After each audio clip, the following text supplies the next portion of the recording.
E aí pessoal, amigos do Tanta, tudo ao mesmo tempo agora, tudo bem? Hoje é segunda, olha aí, não é segunda, né? Que jogo é esse? Esse jogo é o jogo da vitória, hat-trick da Cristiane, nossas amigas do futebol feminino, né? Hoje a gente queria falar um tema razoavelmente atual, com a escassez de talentos ou de grandes jogadores no nosso futebol atual. A gente está sofrendo de uma certa Neymar dependência, né? Então a gente precisa criar soluções aqui, considerando a escalação que o Tite produziu, né? A gente precisa criar alternativas. Então eu queria conversar com vocês, queria saber de vocês qual o seu esquema favorito para a seleção brasileira masculina, não essa brilhante seleção feminina, mas para a seleção masculina na Copa América.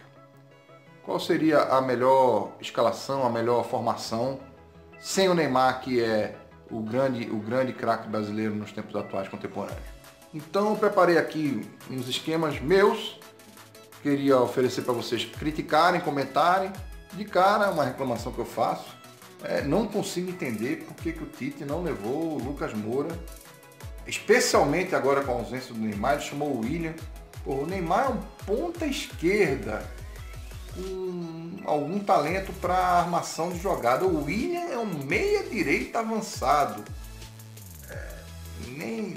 Tudo bem que o Lucas Moura atua mais pela direita do que pela esquerda, mas na ausência de um atacante você leva outro atacante, é meio óbvio isso. Mas vamos lá, a gente tem o Fagner, não deverá jogar, a gente não espera que jogue, né? O Militão não deve ter muitas chances. O Alan, infelizmente, o Paquetá, esse não joga mesmo, né? Quem mais? O Richarlison é até um bom jogador, mas não deverá ter grandes chances, né? E o Everton, menos ainda. Então, a gente trabalhou aqui com essas outras opções que tem na escalação do Tite, considerando já o William no lugar do Neymar. Então seriam Alisson, Ederson, Cássio, Dani Alves, Fagner, Alexandro da Juventus e Felipe Luiz, Miranda, Thiago Silva, Marquinhos, Militão, aí Casemiro, Arthur, Fernandinho, Alan, Lucas Paquetá, Coutinho, William, Everton, Neres, Richarlison, Firmino e Jesus. Então no esquema 4-4-2 losango, vocês vão ver a figurinha aí. Como é que é o 4-4-2 losango? Ele é um 4-4-2 onde você tem dois vértices, né? O vértice do volante e o vértice do meia armador, com dois meias de ligação na direita e na esquerda. Para mim, esse é o melhor esquema não só para a seleção, mas também para o melhor time do mundo, que é o Náutico, e para qualquer outro time do Guardiola ou de outro técnico, o Jürgen Klopp. Então, seria Ederson ou Alisson, Dani Alves, Miranda, aí podia ser o Thiago Silva no lugar, porque é importante ter um zagueiro de experiência, né? O Miranda seria esse cara, na ausência dele o Thiago Silva, Marquinhos, que eu acho que é o nosso melhor zagueiro, né? Eventualmente, como um bom substituto, o Militão poderia entrar no lugar de qualquer um desses dois aí, do Miranda ou do Marquinhos, né? Mas depende da circunstância do jogo. Se for um jogo com, sei lá, semifinal contra a Argentina, 0-0, não convém colocar dois caras muito jovens, né? E na esquerda, eu realmente fico muito em dúvida entre o Felipe Luiz e o Alexandre. Uma pequena vantagem, experiência de seleção que tem para o Felipe Luiz. Aí o volante, acho que o volante vetou, ninguém discute que não deve ser o Casemiro. E a gente teria uma armação, como não tem muitas opções de meia propriamente dito, teria que ser o William na direita e o Fernandinho, ou o Alan, né? Mas nesse caso, aqui nesse formato, com uma preferência para o Fernandinho na esquerda. O Coutinho, como nosso meio armador, e na frente o Firmino, como homem-gol, e alguém para abrir para ele, para fazer as jogadas e também oferecer risco ao gol, que seria ou o Neres ou o Jesus, né? O Jesus tem a vantagem de ter alguma experiência com a seleção já, e o Davi Neres é mais rápido, mais voluntarioso e mais...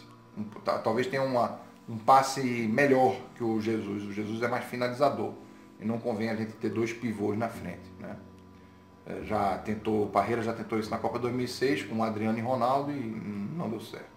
Nem daria mesmo. Aquele quarteto mágico era um quarteto furado. É uma cilada, Bino!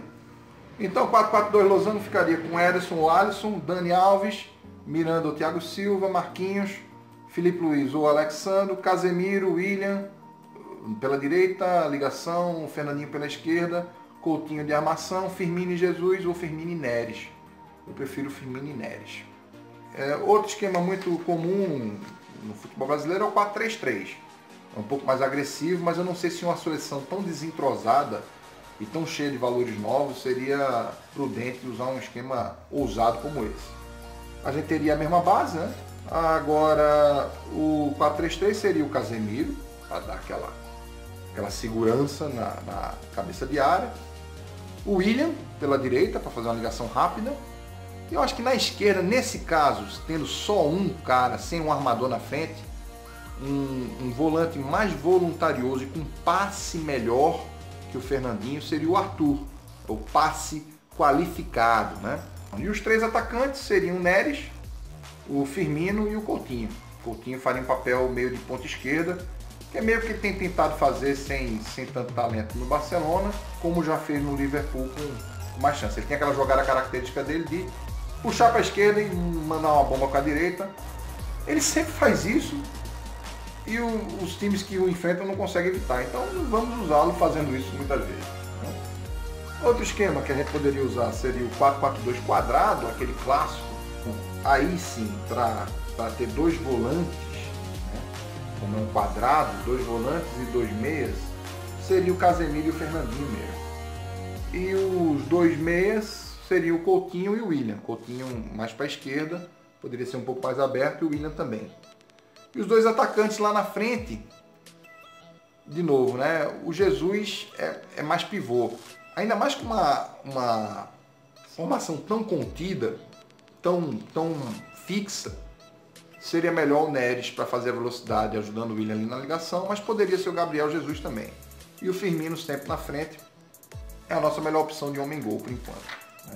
Há quem diga que o Firmino pode ser substituído pelo Jesus. E aí seria a dupla de ataque, seria Neres e Jesus. Eu acho que o Firmino é mais competente para botar a bola dentro do gol. E tem um pouco mais de traquejo, tem um pouco mais de experiência também que o Gabriel. O Gabriel talvez tenha um pouco mais de sorte nas experiências com a seleção, mas eu confio mais no Firmino.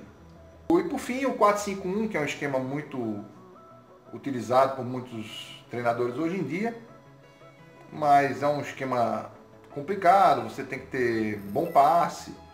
Se você diminuir, estreitar as linhas de campo, você compactar o time entre as intermediárias, pode ser um esquema interessante, tendo cuidado com os lançamentos do outro time, né? Nós teríamos a base, que a gente já discutiu, o Casemiro. O Casemiro pode fazer parte da base, né? Ele está sempre em todos os esquemas. A gente poderia ter o Alan, ou Alan, pela direita e o Arthur pela esquerda. Porque aí, como você vai ter você vai povoar mais o meio de campo, você não precisa de um jogador tanto de contenção como o Fernandinho. Então você pode ter o Alan e o Arthur, e você teria na frente, no meio de campo, fechando no meio de campo, o William. Aí poderia talvez abrir uma chance para o Richarlison, quem sabe, né? Fazer uma função ali mais ofensiva, já que a gente está com o meio campo tão tumultuado, dar uma chance para o Richarlison. Então poderia ser o William, o Jesus, o Richarlison, o Coutinho mais na esquerda, e o nosso homem-gol, o Firmino ou o Jesus. Então poderia ser Casemiro, Alan ou Fernandinho e Arthur, William ou Richarlison e Coutinho, e na frente Firmino ou Jesus. O que é que vocês acharam dessas quatro opções? Ah, sim, e tem o 3-5-2, né? Não, né? A gente foi pentacampeão em 2002 com 3-5-2. Cara, a gente teria sido campeão em 2002 com qualquer esquema. Se a gente foi campeão com 3-5-2, com Cafu, a gente com Vampeta, a gente teria sido campeão de qualquer jeito, não tinha dúvida. Com o Filipão. Bom, enfim, eu queria saber as opções de vocês, se tem mais algum esquema que poderia ser usado. Quero saber a opinião de vocês. Então, vamos comentar, só para finalizar, Vamos comentar as participações do programa na segunda-feira passada. O Pedro Cunha Lima mandou que o canal tá show. Deus parabéns, valeu meu irmão. É nóis, Pedrão, desde tempo de Mazarelo. O Diva Nilson, amigão engenheiro lá de Pernambuco, falou, como sugestão de assunto, seria interessante falar sobre telecomunicação, em especial banda larga. Olha, Diva,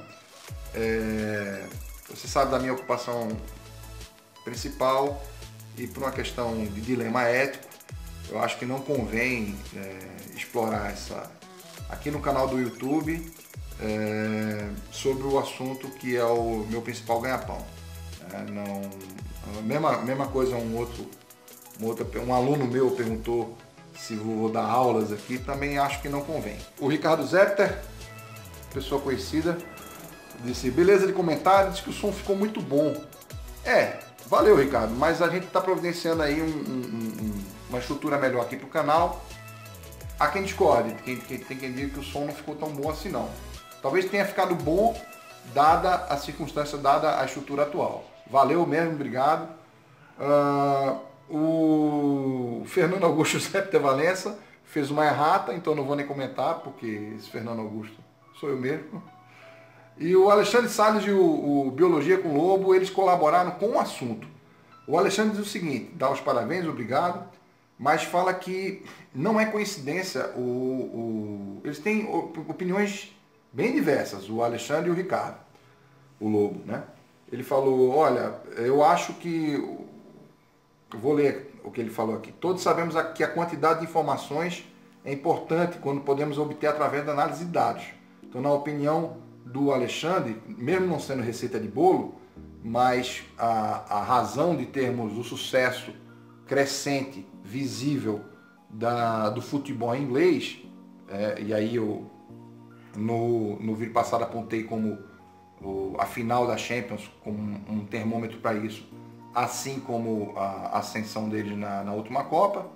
Ele disse que isso se dá, um dos motivos principais para isso é a análise de dados que eles têm feito lá. Isso me lembra do Moraci Santana no São Paulo, né? O Tele Santana foi o primeiro a implementar esse tipo de profissional no futebol.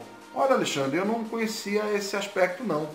Vamos investigar um pouco para dar um retorno, vamos fazer uma pauta sobre isso. Será que a análise de dados é um subsídio significativo para melhorar o futebol de uma região ou de uma nação? Vamos ver isso aí, pode ser que você tenha razão, hein?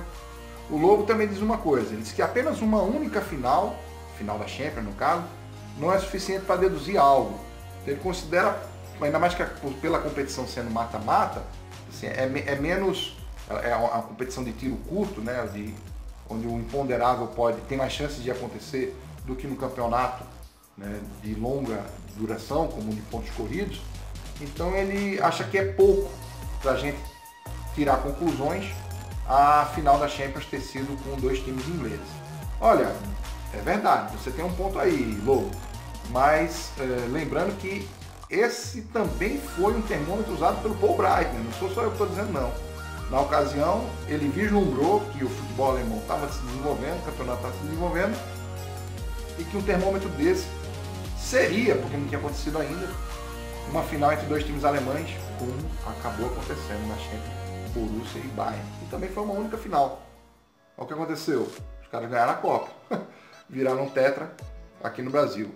Ok, pessoal? Mas ele tem razão. Talvez seja empolgação, talvez seja pouca informação para a gente ter essa conclusão.